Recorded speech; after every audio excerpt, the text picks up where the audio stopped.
Question भर भर के कर रहे थे, लेकिन परफॉर्मेंस जो है वो नीचे जा रही थी और हमें पता नहीं चला। तब खराब लगता, तब सोचोगे कि भाई शायद मैं कर लेता। ऐसा एक ही बच्चा होता है और उस बच्चे ने कर रखा है, तो तुम्हारे लिए बचा क्या। हाँ गाइस, दिस इज गौसिंग। आप लोगों का स्वागत हमारी एक और इंटरेस्टिंग वीडियो में। सो गाइस, आप लोगों का स्वागत हमारी न्यू स्पेशल वीडियो में। ठीक है, रिवीजन की, जैसे कि तुम लोग के वोट्स के मुताबिक ये वीडियो आ रही है। ठीक है, और तुम लोग को जैसे कि मैंने टेलीग्राम पे वोट कराया था कि स्ट्रेटेजी चाहिए, कि मोटिवेशन चाहिए, कि रिवीजन की चाहिए, या फिर कोई और टॉपिक चाहिए, तो तुम कमेंट डाउन कर सकते थे। तो फाइनली सबसे ज़्यादा वोट्स किस पे आए? हमारे रिवीजन पे आए हैं। ठीक है, तो फाइनली हमारे लिए रिवीजन की इंपॉर्टेंट वीडियो, स्पेशल वीडियो आ गई है। इस वीडियो का हर एक मिनट, हर एक पॉइंट बहुत ही ज़्यादा महत्वपूर्ण, बहुत ही ज़्यादा इंपॉर्टेंट होने वाला है। तो कृपया करके एक भी सेकंड को स्किप मत करना। ये तुम्हारे अच्छे के लिए बताने वाला हूँ, तुमको बहुत ही ज़्यादा हेल्पफुल देने वाला है। ठीक है, तो ये वीडियो बहुत ही ज़्यादा इंटरेस्टिंग होने वाली है, एंड तक देखना। अगर पसंद आए तो वीडियो को लाइक करें और चैनल को सब्सक्राइब कर देना। तो रिवीजन के बारे में बात करने वाले होंगे। देखो जैसे कि तुमको पता ही, अब हमारे आ रहे हैं टर्म 1 एग्ज़ाम। ठीक है, तो 25 से, जहाँ तक 25 से 29 से हमारे टर्म 1 एग्ज़ाम स्टार्ट हो रहे हैं। ठीक है, तो अब बहुत ही कम समय बचा है। आज कितनी डेट है? आज 12 और नवंबर है। ठीक है, 12 ऑफ नवंबर है। 12 से 22 देखो।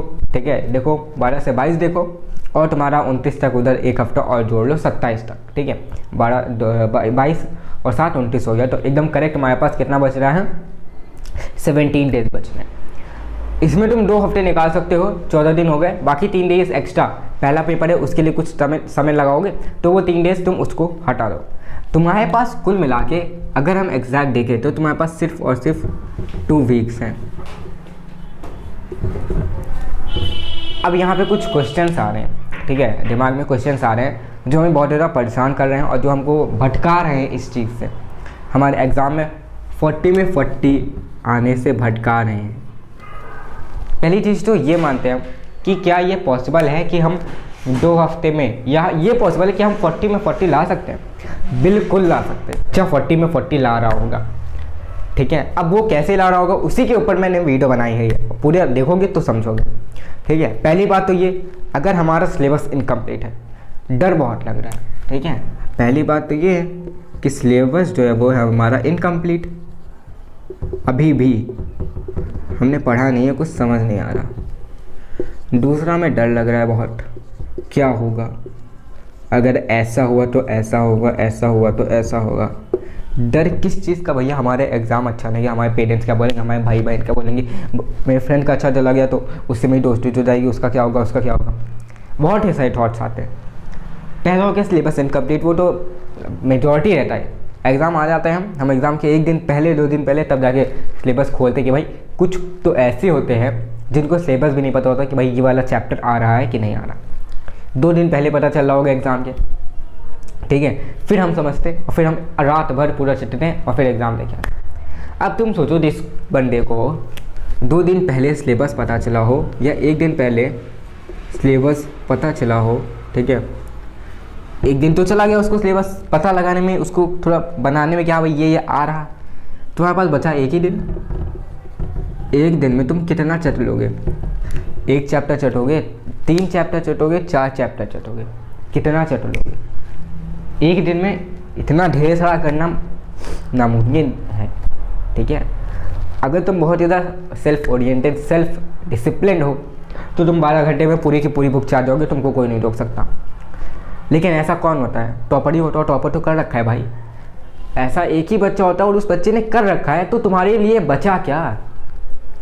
बचता क्या है तुम्हारे लिए? तुम्हारी वैसी स्थिति नहीं है, तुम्हारा दिमाग वैसा तो है नहीं कि तुम 1 दिन में सारा सिलेबस चट लो। और वो जिसके पास है उसने पहले से कर रखा है, टॉपर है भाई वो। अब हम क्या करें? अब यहाँ पे ये तो मैंने एग्जांपल दिया, लेकिन अभी भी ऐसा नहीं तुमको मैं ऐसे एग्जांपल दिया तो डर करना है। डर की बात नहीं है, समझा रहा हूँ तुम्हें। ठीक है, तीसरी चीज़, सिलेबस तो इनकम्प्लीट है, डर भी बहुत लग रहा है, रिवीजन कैसे करें? ठीक है, करे तो करे पहले भाई ये तो बताओ, रिवीजन इम्पोर्टेंट है क्या? रिवीजन करने की क्या ज़रूरत? सबसे मेन चीज़ हमारी यही आती है कि रिवीजन ज़रूरत ही नहीं है। रिवीजन इज़ रिक्वायर्ड और नॉट? ये है हमारा टर्म 1, ठीक है, ये है टर्म 1 जो कि होगा MCQ। बहुत बढ़िया MCQ है, हमारे दिमाग में आ चुका है भाई, ये क्वेश्चन है, हमें सिर्फ क्वेश्चन प्रैक्टिस करनी है, रिवीजन करने की क्या ज़रूरत। टीचर तो पढ़ा ही रहा है ना, उसका काम है, ठीक है, उसने पढ़ाया, तुमने नहीं समझा ना, तो उसके लिए तुम्हें क्या करना पड़ेगा, रिवीजन। अब तुम पूछ रहे हो भैया रिवीजन की ज़रूरत है, बिल्कुल है, वो तुम्हें पता है, ये मैं अभी नहीं बता सकता, ये तुम भी नहीं बता, ये तुम्हारा दोस्त भी नहीं बता सकता, ये सिर्फ तुमको और तुमको ही पता है कि तुमको किस चीज़ की ज़रूरत है और किस चीज़ की ज़रूरत नहीं है। जितने भी वीडियो देख रहे हो सामने, मैं ऐसा तो नहीं बोल सकता कि भाई जितने भी तुम लोग वीडियो देख रहे हो एक एक स्पेशल को बताऊंगे भाई तुमको इतना आता है, तुमको इतना आता है। मेजॉरिटी जो वोट होगा, मेजॉरिटी जो आता आ रहा है, ठीक है, उसके हिसाब से बताऊँगा। मेजॉरिटी जो होता है हमें MCQ में यही हमारी थिंकिंग रहती है कि भैया क्वेश्चंस करने हैं, MCQ में 4 ऑप्शन के कोई भी लगा देंगे, ठीक है, सही हो जाएगा, तुक्का मार देंगे। ऐसा नहीं होता, पेपर आता है तो हम सब भूल जाते हैं, MCQ हो और चाहे वो सब्जेक्टिव हो। मैं तो ये कहता हूँ सब्जेक्टिव ईजी होता है एज पर्सपेक्टिव टू MCQ। भाई सब्जेक्टिव में कुछ लिख तो दोगे, उससे रिलेटेड कुछ लिखोगे, 1 मार्क्स तो मिल जाएगा, आधा मार्क्स मिल जाएगा, कुछ तो मिलेगा, यहाँ पे 0 मिलेगा तुमको। सिर्फ और सिर्फ तुमको यहाँ पे एक बड़ा सा अंडा दिखेगा और कुछ नहीं दिखेगा, और अगर सही है तो तुम्हें 1 मार्क्स दिखेगा। इसके अलावा तुम्हारे पास और कोई चॉइस ही नहीं है यहाँ पे। तो भैया हमें प्रिपरेशन कैसे करनी है, क्या करना होगा हमें, ठीक है। पहली बात तो तुम्हें बता दें, सिलेबस इनकम्प्लीट है, कोई दिक्कत नहीं, तुम्हारे पास अभी हैं 2 हफ्ते, तुम्हारे पास है 2 हफ्ते, और तुम्हारे पास सब्जेक्ट कितने हैं, 6 सब्जेक्ट हैं। 6 सब्जेक्ट हैं सारी क्लास में, maths, English, science, social, Hindi और SST, ठीक है। मैथ्स, इंग्लिश, सोशल, साइंस, ठीक है, और हिंदी और तुम्हारा IT या कंप्यूटर साइंस, जो भी समझो, ठीक है। ये 6 सब्जेक्ट है तुम्हारा मेजर, तो सब्जेक्ट इनका एग्जाम होने वाला। 6 × 2 करोगे तो 12 दिन हो रहा है, और हमारे पास बचे हैं 2 हफ्ते, 2 हफ्ते बचे, ठीक है। 6 सब्जेक्ट हैं, हर दिन हम हर सब्जेक्ट का एक एक चैप्टर करेंगे, ठीक है, या 2-2 चैप्टर करेंगे। अब हमें यहाँ रगड़ना पड़ेगा थोड़ा ज़्यादा, तुमने पूरे साल मेहनत नहीं की है, खेले हो, कूदे हो, ठीक है भाई, अब 2 हफ्ते हैं, इसमें थोड़ा यूटिलाइज़ कर लोगे तो आगे का समय जो तुम्हारा है वो ईजी हो जाएगा। जैसे कि तुमने मेरी शॉर्ट फिल्म देखी तो उसमें तुमको कुछ समझ आया होगा, ठीक है, कि उसमें कैसे उसने पूरा पहला एंजॉय किया और आखिरी में उसके साथ क्या हुआ। आखिरी में उसने कवर अप किया, समझा, लेकिन वही चीज़ तुमको भी करनी, कवर अप करना है। 2 हफ्ते बचे हैं, ठीक है, डरने की कोई ज़रूरत नहीं है, सिलेबस इनकम्प्लीट है, सिलेबस कंप्लीट होगा। यूट्यूब पे इतने ढेर सारे लेक्चर्स पढ़े, इतने ढेर सारी मेरी वीडियोस पढ़ी, जाके तुम देखो उसे, तुम्हारे लिए बुकलेट इंट्रोड्यूस करके रखा हुआ है मैं, ठीक है। हर सब्जेक्ट के मोस्ट एक्सपेक्टेड क्वेश्चन दे रखे हैं, 5 साल के प्रीवियस ईयर क्वेश्चन पेपर दे रखे हैं तुमको, ठीक है, 1 पेज नोट दे रखे हैं, और तुम्हें क्या चाहिए देने को, मैं तुम्हें 0 रुपीज़ में दूंगा, दूसरा कोई तुमको 4000 में देगा, मैं तुमको 10,000 में दूंगा, लेकिन उसका कोई फ़ायदा नहीं है। मेरा पैसा कमा हो जाएगा, ठीक है, मैं कमा लूँगा, लेकिन मुझे पैसे कमाने नहीं, ठीक है। लेकिन तुम्हारा जो 10,000 रुपये तुमने दे तो दिए, तुमने कहा भैया मेरे पास कोर्स आ गया 10,000 का मैंने रखा है, और लाओ भाई खरीदो, रखो, सजा के उस पर माला चढ़ाओ, उस पर पूरा अगरबत्ती से उसका पूजा करो, ठीक है, यही करो, लेकिन हम उसे इम्प्लीमेंट नहीं करेंगे। हमने कोर्स तो ले रखा है 10,000 का, 4,000 का, 2,000 का, लेकिन हम उसे इम्प्लीमेंट कर रहे हैं। इसी की जगह तुम फ्री में ले लेते, ठीक है, चलो भाई, अगर तुम्हारा कुछ नहीं ऐड हो रहा है तो उसका भी कुछ ख़राब नहीं हुआ, तुम्हारा कुछ वेस्ट तो नहीं हुआ पैसा। अगर तुमने पैसे से रखा है तो भाई उसकी अहमियत को ज़्यादा समझ लो, ठीक है। और ऐसा नहीं मैं तुमको फ्री में दे रहा हूँ तो एकदम ख़राब है, जाके देखोगे तुम्हें ऐसे कॉस्ट पे, 0 कॉस्ट पे तुमको अगर ऐसी चीज़ मिल जाए तो बता देना, ठीक है। Most expected question, 1 page no self year question paper, ठीक है, सैम्पल पेपर क्वेश्चन पेपर हो गए, प्रीवियस ईयर क्वेश्चन पेपर हो गए, जो मेरे पास क्वेश्चन पेपर है वो सारी दे रखे हैं तुमको, मैंने सारी चीज़ दे रखी है। आखिरी चीज़ यही बची है, मेन चीज़ यही बची है कि वो इम्प्लीमेंट करना है। इम्प्लीमेंट करोगे तो ये 2 हफ्ते बहुत अच्छे से जा रहे होंगे, उसके आगे का तो और अच्छा जा रहा होगा, क्योंकि रिजल्ट हमारा अच्छा आएगा तो हमारे दिन भी अच्छे जाएंगे, पार्टी होगी भाई हमारी, घूमेंगे। अगर इधर के 2 हफ्ते हम और एंजॉय कर लेंगे, अभी तो एंजॉय करते आ रहे हैं, इधर भी एंजॉय करेंगे तो आगे का हमारा रिजल्ट आएगा लो हो जाएगा, परफॉर्मेंस सारी गिर जाएगी, समझ नहीं आएगा क्या करें। और ऐसे ही हमारा टर्म 2 भी निकल जाएगा, हमारा जो फाइनल रिजल्ट होगा क्लास 10 का, क्लास 12 का, या किसी भी क्लास का फाइनल रिजल्ट ख़राब होगा। कोई पूछेगा भाई कितना आया, हमारा इतना कम आया, तब ख़राब लगेगा, तब सोचोगे कि भाई शायद मैं कर लेता, ठीक है। तो यही चीज़ तुमको बतानी, देखो मेन वीडियो यही पर्पज़ है, रिवीजन करने की ज़रूरत क्यों है और रिवीजन करना कैसे। तुमको मैंने ये बता दिया, अब तुमको इतना समझ आ गया कि रिवीजन की ज़रूरत है भाई, रिवीजन की ज़रूरत है। अब यहाँ पे कुछ पॉइंट्स देख लो, उसके बाद मैं वीडियो ख़त्म कर रहा हूँ, ज़्यादा लंबी नहीं करने वाला, ठीक है। तो पहला पॉइंट जो तुम्हारा आता है, ठीक है, always take a space. Long. ठीक है, अब इसका मतलब क्या है? इसका मतलब ये है कि रिवीजन के लिए तुमने देखो, हमारी थिंकिंग ये होती है, हम चैप्टर 1 कर ले, हमारा जैसे कि चैप्टर 7 तक आ रहा है, ठीक है, हम चैप्टर 1 कर लेंगे, 2 कर लेंगे, 3 कर लेंगे, ठीक है, 4 कर लेंगे, ऐसे हम करते करते 7 चैप्टर तक पहुंच जाएंगे। 7 चैप्टर तक पहुंच जाएंगे, उसके बाद हम सोचेंगे अगर टाइम बचता है, ठीक है, तब हम रिवीजन पे जाते हैं कि भाई चलो ठीक है, आखिरी में रिवीजन कर लेंगे अगर हो गया, बाकी टीचर तो करा ही रहा है, ठीक है, हम सेल्फ नहीं कर रहे होते हैं। और वही चीज़ हमको सबसे ज़्यादा आगे जाके हमको एकदम हमारी परफॉर्मेंस को नीचे गिरा देती है, ठीक है। तो हमें ये चीज़ तो अपनानी ही नहीं, ये बिल्कुल ही गलत है। अगर तुमने आज चैप्टर 1 किया है, तुम्हारे स्कूल में चैप्टर 2 चल रहा है, 3 चल रहा है, 4 चल रहा है, आखिरी चैप्टर चल रहा है, छोड़ो भाई, ठीक है, वहाँ पे चल रहा है, ठीक है, उसको चलाओ वहाँ। लेकिन अगर तुम्हारे घर में चैप्टर 1 चल रहा है तो भाई चैप्टर 1 कंप्लीट करो, उसके बाद जस्ट उसके बाद उसका रिवीजन करो, जस्ट उसके बाद रिवीजन करना। यहाँ पे वही है, फॉरगेटिंग कर्व को तुम ब्रेक कर रहे हो। तुमने चैप्टर समझा, रिवीजन किया, तुमको याद आ गया, फिर थोड़ा बोले, फिर रिवीजन करे, याद आ गया। यहाँ पे क्या है, तुमने याद तो किया, ऐसे करते करते याद करते जब रिवीजन खत्म आया तो तुम पहली चीज़ जो थी उसको भूल चुके हो, पूरी चीज़ भूल चुके होगे, तुमको कुछ नहीं याद आ रहा होगा, ठीक है। मेन चीज़ ये है तुम्हारी कि always take a space. Revision में हमें सबसे ज़्यादा टाइम देना है, ठीक है। और ये तुम्हारा टीचर का रिवीजन नहीं होगा, ये होगा खुद का सेल्फ रिवीजन, ठीक है। ये तुम्हारा होना चाहिए सेल्फ रिवीजन। टीचर तो करा रहा है स्कूल में, उसका काम है, उसको कराना ही पड़ेगा और तुमको करना पड़ेगा। लेकिन मेन चीज़ जो आती है वो है सेल्फ रिवीजन। अगर तुम खुद से कर रहे हो ना, वो चीज़ तुमको ज़्यादा इंपॉर्टेंट देने वाली है, ठीक, समझ आ गया? ओके, दूसरा point, don't go for bulk.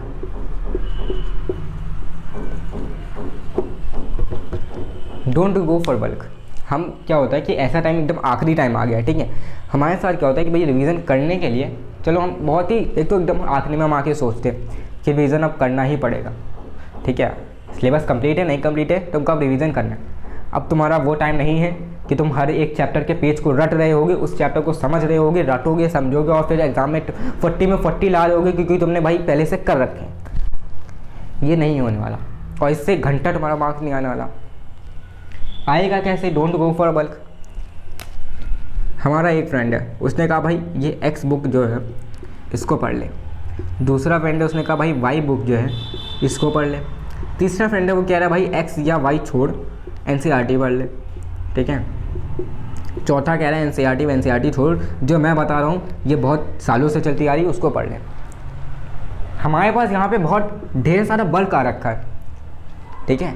एक दोस्त बोला एक्स बुक कर ले, दूसरा बोला वाई बुक कर ले, तीसरा बोला एक्स वाई एनसीईआरटी कर ले, चौथा बोला वो जो चलती आ रही वो कर ले। इस चक्कर में है जो हम बल्क के पीछे भाग रहे होंगे और यहाँ पे हमारी इम्प्रूवमेंट हम कर रहे हैं। क्वेश्चन बहुत ज़्यादा हम क्वेश्चन कर रहे हैं, क्वेश्चन हमने भर भर के कर रहे हैं, लेकिन हमारी जो इन्फॉर्मेशन है लेकिन हमारी जो परफॉर्मेंस है वो हमारी नीचे जा रही है। क्वेश्चन भर भर के कर रहे थे लेकिन हमारी परफॉर्मेंस जो है वो नीचे जा रही थी और हमें पता नहीं चला, ठीक है। तो बल्क के पीछे नहीं भागना। ये चारों हैं, इनमें से बेस्ट देखो। ये तो हार्ट एंड सोल है तुम्हारी। तीसरे ने जो कहा है एनसीईआरटी करनी, बहुत सही कहा उसने। एनसीईआरटी हार्ट एंड सोल है, इसको तो करना है, ये मस्ट है भाई, इसको छोड़ के तो मत जाना। और कोई बोले तो इन एक्स वाई जेड के पीछे मत भागना। एक्स वाई जेड में से कॉमन एक जो बेस्ट बुक है जिसमें से पढ़ के देखो, डेमो लेके देखो, ठीक है। डेमो लेने कोई दिक्कत नहीं, ऊपर देखो किसमें तुमको इजी लैंग्वेज में समझ आ रहा है, उस बुक को रखो। एक रिविजन होनी चाहिए प्लस एनसीईआरटी होनी चाहिए, बस, और तुमको कुछ नहीं चाहिए। एक रिविजन प्लस एनसीईआरटी, ये जो कोड है ना, ये कोड तुमको 40 में 40 ला रहा होगा।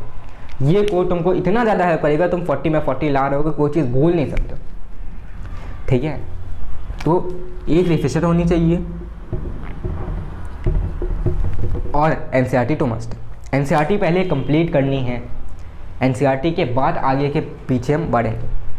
एनसीईआरटी जब कंप्लीट हो जाए, उसका सब आ जाए, तब हम रिविजन पे जाएंगे। और ये भी गलती बहुत करते हैं कि हम रिविजन से स्टार्ट करते हैं। एनसीईआरटी पढ़ी नहीं है, बेसिक्स क्लियर नहीं है, रिविजन पे जाते। देखो होता क्या है ना, हमें एक बहुत बुरी आदत लगी हुई है, खासकर ये जो एमसीक्यू पेपर है, बुरी आदत लगी है। ये एमसीक्यू पेपर ने, ठीक है, इससे और हमारा परफॉर्मेंस जो है वो नीचे जा रहा है। पहली बात तो ऐसा नहीं, ये गलत है, सही है, ठीक है, इसमें हम स्कोर कर सकते हैं ज़्यादा मार्क्स अगर हम अच्छे से प्रिपेयर कर लें। लेकिन हमें क्या होती है, तीसरी पॉइंट आदत होती है हमारी किस चीज़ की, do the question, do the question, revise the question, learn the question, practice the question, only and only question he question, ठीक है।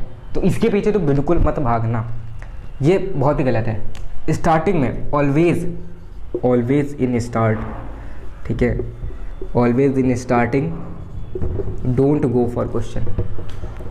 ये तुम्हारा जो लेवल है, अगर तुमने एक चैप्टर को स्टार्ट किया है, तुम्हारा लेवल 80% पे था, तो ये तुम्हारे लेवल को सीधे 40 से 20% पे ले आएगा और तुमको पता भी नहीं चलेगा। तुम जब चैप्टर पढ़ने जा रहे थे, तुमको जब चैप्टर को समझ आ रहा था, पहली बार तुमने चैप्टर खोला, तुमको 80% चैप्टर आ रहा था, अब वो जाके तुम्हारा 20% पे आ चुका है। क्यों? सिर्फ और सिर्फ एक गलती की वजह से, क्योंकि हमने किया है रिविजन से क्वेश्चन, ठीक, बहुत बढ़िया, क्वेश्चन तो कर लिया, लेकिन हमें पता ही नहीं था कुछ, पता ही नहीं था हमें कुछ कि करना क्या है। क्वेश्चन खोला, नहीं आया, स्किप कर गए, नीचे गए, नहीं आया, स्किप कर गए, नहीं आया, स्किप कर गए। स्किप करते करते हमारा टाइम तो वेस्ट हुआ, क्वेश्चन भी नहीं आया, ना हमें कुछ समझ आया चैप्टर का। क्या करना था हमें, गलती क्या थी, हमने एनसीईआरटी पढ़ी नहीं।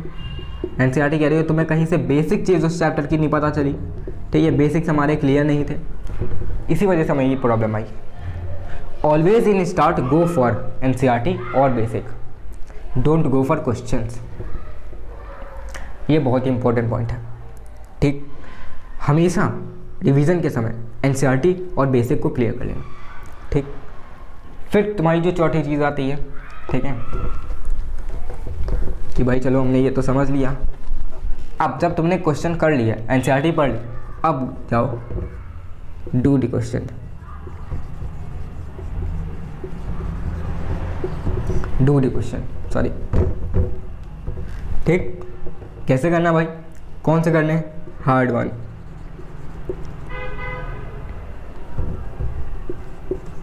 हार्ड वन, जितने भी टफ क्वेश्चन हैं उनको जाके प्रैक्टिस करो। इजी हैं वो फॉर्मूला पुट करके वो आ जाएंगे, लेकिन टफ वाले वो करो। एक बार तुम्हारा मोटिवेशन लेवल थोड़ा सा गिरेगा, ठीक है, लेकिन जब उसको दोबारा करोगे तो शायद तुम्हें समझ आ जाए, यहीं समझ आता है, फिर तुम दोबारा करोगे, बढ़ेगा, दोबारा करोगे और बढ़ेगा, 5वीं बार करोगे और बढ़ेगा, 6वीं बार करोगे और बढ़ जाएगा, ऐसे करते करते पूरा क्वेश्चन तुम्हारा आ जाएगा, ठीक है। हार्ड क्वेश्चन आ गए तो मतलब तुमको ईजी क्वेश्चन तुम्हारे फिंगर टिप्स पे होंगे, इजी क्वेश्चन तुम्हारे फिंगर टिप्स पे होंगे अगर तुम्हें ये हार्ड वन आ गए।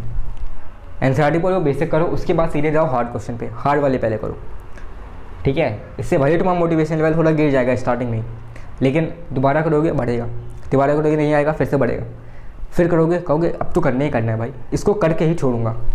एक दिन में एक क्वेश्चन करो, लेकिन करो तो एकदम सही करो, और वो भी हार्ड वन। और ऐसे करते कर मोटिवेशन लेवल बढ़ जाएगा, और जहाँ पे तुम क्वेश्चन 10 मिनट में कर रहे थे, फिर तुम 5 मिनट में आ जाओगे, 2 मिनट में आ जाओगे, एक समय ऐसा आएगा 1 मिनट में सारा क्वेश्चन उठा दोगे। और हमारे पास है 40 क्वेश्चन, हमें मिल रहे हैं 90 मिनट, हर क्वेश्चन में 2 मिनट देंगे, 80 मिनट प्लस 10 मिनट हमें एक्स्ट्रा मिल रहा होगा, जो कि हमारी गोल्डन अपॉर्चुनिटी है रिवीजन करने के लिए, ठीक है। और अब तो सीबीएसई ने ये भी ऑप्शन दे दिया है, गलत हो जाए तो दूसरा बॉक्स दिया है, उसमें तुम लगा सकते हो कि भाई ये गलती से था। तो बहुत ज़्यादा फैसिलिटीज़ आ चुकी हैं, तुमको बहुत ज़्यादा हेल्पफुल रहने वाली है सारी चीज़, लेकिन बस यही चीज़ होती है ना कि हम इम्प्लीमेंट नहीं करते। मेन वो जो चीज़ है वो है तुम्हारी इम्प्लीमेंटेशन, अगर ये नहीं करोगे तो बहुत ज़्यादा तुमको दिक्कत देने वाला है, ठीक। और फिर 5वीं चीज़, आखिरी के 2 हफ्ते बचे हैं, ठीक है। हमारे पास चैप्टर कितने हैं, हमारे पास सब्जेक्ट कितने हैं, 6 सब्जेक्ट हैं, डेज कितने हैं, 12 डेज हैं, ठीक। 12 डेज लगेंगे, इंटू 2 कर दोगे, 14 डेज हमारे पास बच रहे हैं, प्लस उधर के 3 दिन हटा दो वो पहले पेपर के लिए। 6 सब्जेक्ट हैं, अब तुम्हें 2 दिन में एक सब्जेक्ट को कंप्लीट करना है, 2 दिन में एक सब्जेक्ट को कंप्लीट करना पड़ेगा। अब इसके लिए तुम्हें रगड़ना पड़ेगा भाई, ठीक है। ये एक ऐसा टाइम है, ठीक है, अपने क्लास वाले से जाके पूछ लो, तुम पब्लिक ट्रांसपोर्ट से जाते हो उसमें किसी से पूछ लो, तुम पेरेंट्स के साथ जाते हो अपने आसपास के दोस्तों से पूछ लो, पड़ोसियों से पूछ लो, एग्ज़ाम जिनके आ रहे हैं, अब तो सब चीज़ आ रहे हैं। एक बहुत कम बच्चे मिलेंगे जो बोलेंगे हाँ भाई मैंने पढ़ रखा है, मुझे आ जाएगा।